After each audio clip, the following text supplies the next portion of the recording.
শিল্প নিয়ে সারা ভারতবর্ষে ঘুরতে শুরু করলেন, তখন দেখবেন যে পটচিত্র না হয়, নষ্ট না হয়, তার জন্য যে বিদ্যাভারতী ঠিক একই রকম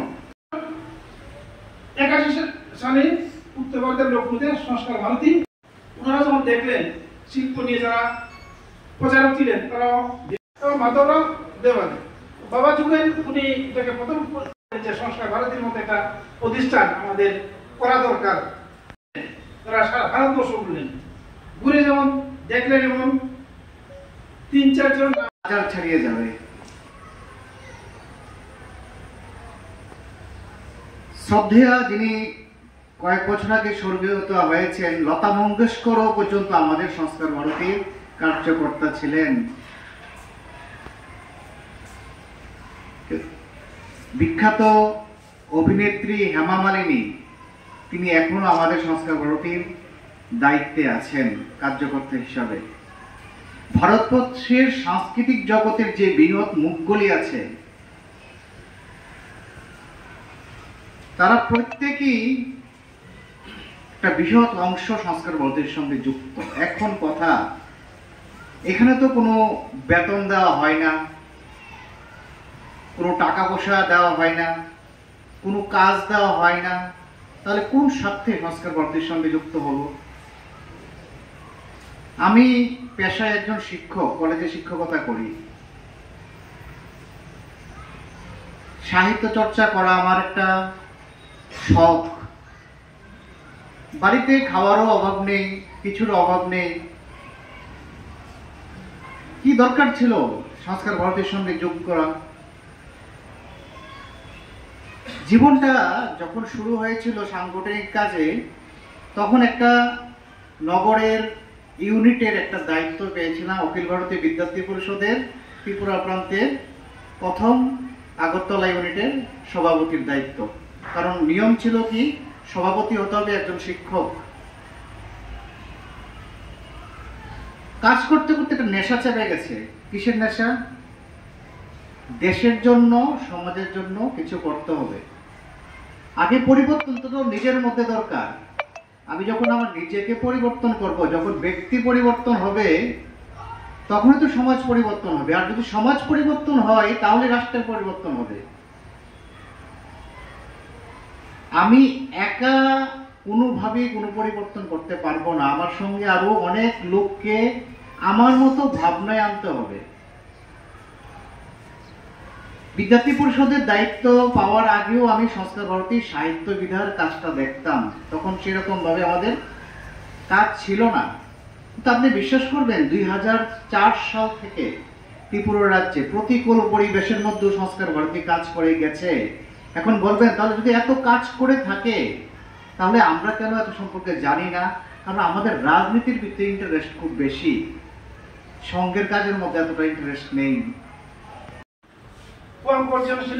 শিল্প নিয়ে সারা ভারতবর্ষে ঘুরতে শুরু করলেন, তখন দেখবেন যে পটচিত্র না হয়, নষ্ট না হয়, তার জন্য যে বিদ্যাভারতী ঠিক একই রকম 81 সালে উত্তর ভারতের লখনৌতে সংস্কার ভারতী, ওনারা যখন দেখলেন শিল্প নিয়ে যারা প্রচারক ছিলেন তারা মাধবরাও দেওয়ানি বাবা যুগের উনি এটাকে প্রথম যে সংস্কার ভারতীর মতো একটা প্রতিষ্ঠান আমাদের করা দরকার। তারা সারা ভারতবর্ষ ঘুরলেন, ঘুরে যেমন দেখলেন এমন 3-4 জন বাজার ছাড়িয়ে যাবে। শ্রদ্ধেয়া যিনি কয়েক বছর আগে স্বর্গীয়ত হয়েছেন, লতা মঙ্গেশকরও পর্যন্ত আমাদের সংস্কার ভারতীর কার্যকর্তা ছিলেন। বিখ্যাত অভিনেত্রী হেমা মালিনী, তিনি এখনো আমাদের সংস্কার ভারতীর দায়িত্বে আছেন কার্যকর্তা হিসাবে। ভারতবর্ষের সাংস্কৃতিক জগতের যে বৃহৎ মুখগুলি আছে, তারা প্রত্যেকেই একটা বৃহৎ অংশ সংস্কার ভারতীর সঙ্গে যুক্ত। এখন কথা, এখানে তো কোনো বেতন দেওয়া হয় না, কোনো টাকা পয়সা দেওয়া হয় না, কোনো কাজ দেওয়া হয় না, তাহলে কোন স্বার্থে সংস্কার ভারতীর সঙ্গে যুক্ত হব? আমি পেশায় একজন শিক্ষক, কলেজে শিক্ষকতা করি। সাহিত্য চর্চা করা আমার একটা শখ। বাড়িতে খাওয়ারও অভাব নেই, কিছুর অভাব নেই, কি দরকার ছিল সংস্কার ভারতীর সঙ্গে যোগ করা?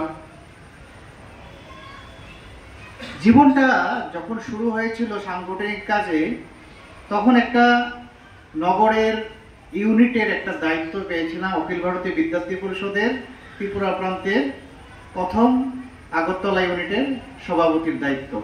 কারণ নিয়ম ছিল কি, সভাপতি হতে হবে একজন শিক্ষক। কাজ করতে করতে একটা নেশা চেপে গেছে। কিসের নেশা? দেশের জন্য, সমাজের জন্য কিছু করতে হবে। আগে পরিবর্তন তো নিজের মধ্যে দরকার। আমি যখন আমার নিজেকে পরিবর্তন করব, যখন ব্যক্তি পরিবর্তন হবে, তখনই তো সমাজ পরিবর্তন হবে। আর যদি সমাজ পরিবর্তন হয়, তাহলে রাষ্ট্রের পরিবর্তন হবে। আমি একা কোনোভাবেই কোনো পরিবর্তন করতে পারবো না। আমার সঙ্গে আরো অনেক লোককে আমার মতো ভাবনায় আনতে হবে। বিদ্যার্থী পরিষদের দায়িত্ব পাওয়ার আগেও আমি সংস্কার ভারতীর সাহিত্য বিধার কাজটা দেখতাম। তখন সেরকম ভাবে আমাদের কাজ ছিল না। কিন্তু আপনি বিশ্বাস করবেন, 2004 সাল থেকে ত্রিপুরা রাজ্যে প্রতিকূল পরিবেশের মধ্যে সংস্কার ভারতী কাজ করে গেছে।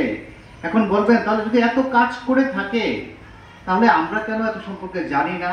কারণ আমাদের রাজনীতির ভিতরে ইন্টারেস্ট খুব বেশি, সঙ্গের কাজের মধ্যে এতটা ইন্টারেস্ট নেই।